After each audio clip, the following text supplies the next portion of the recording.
This is somewhat ironic considering the recent stuff with UMG pulling out of TikTok and it essentially killing the platform, but TikTok supports are back and rifer than ever. Now, if you didn't know, TikTok supports refers to the trend of supports dealing more damage than healing, which at base value isn't a bad thing.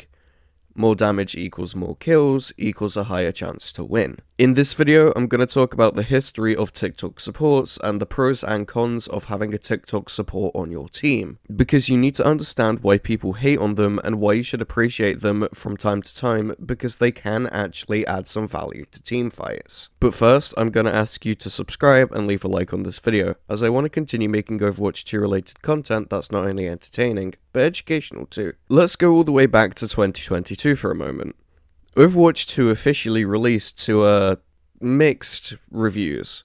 When it first came out, TikTok was still super popular. They actually reached their peak popularity in 2022, but then had quite a steep decline from August 2022 to June 2023, where usage fell from 18% to 11% among Gen Z, and from 10% to 5% among young millennials. But hey, this isn't the history of TikTok, this is the history of TikTok supports. With such a massive platform like TikTok, many creators were trying to go viral on there because the algorithm allowed a lot of people to blow up overnight. And it wasn't just the people who were hopping on trends. Gaming blew up on TikTok a fair bit because it was the perfect app to upload short, funny clips and to show off massive plays. This is where we started seeing the influx of clips from Overwatch 2 of supports getting 3Ks as their entire team die in the background. Yes, they got POTG. Very good. Well done. Here's a gold star. But their entire team died because they started frontlining instead of healing. This was originally most prevalent in Moiras,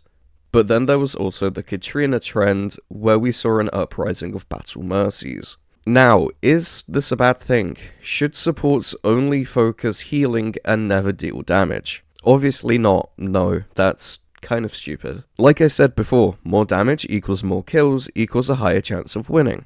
So really, you should be taking as much help with damage as you can get from all of your teammates. Especially this season, since all heroes have passive healing now. This doesn't mean that healing is higher now though, it just means that teamfights can end up lasting a little bit longer than they used to, depending on what team comp you and both the enemy team are playing. Now, lots of damage is good, but I'm not defending the actions of TikTok supports, especially since this season damage numbers are so much higher. I'm talking like the highest they've ever been. There's some heroes that you're just straight up not allowed to play because of how fast they get absolutely destroyed. You're not allowed to have fun, you have to play a specific comp if you want to have a chance of winning. This is why people are mad that TikTok supports are making a comeback.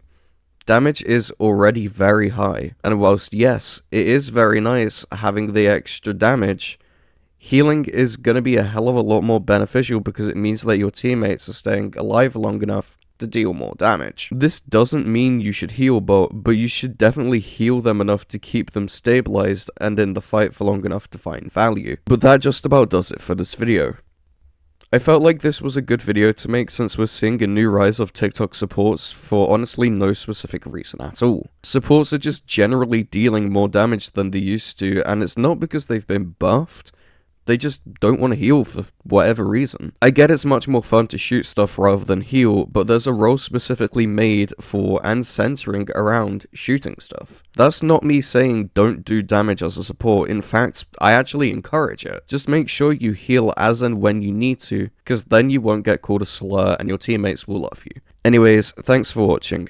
Once again, I'm going to ask you to like this video as it lets me know that you find these videos not only to be helpful, but entertaining. Let me know what you think about this in the comments because I'm honestly 50-50 about it. I love the fact that there's more damage being dealt, but I would also like to not die every fight because of a lack of healing. Finally, have a nice day or night if you're watching this at night, and make sure to check out my other videos. Not only will I appreciate it, but you might too.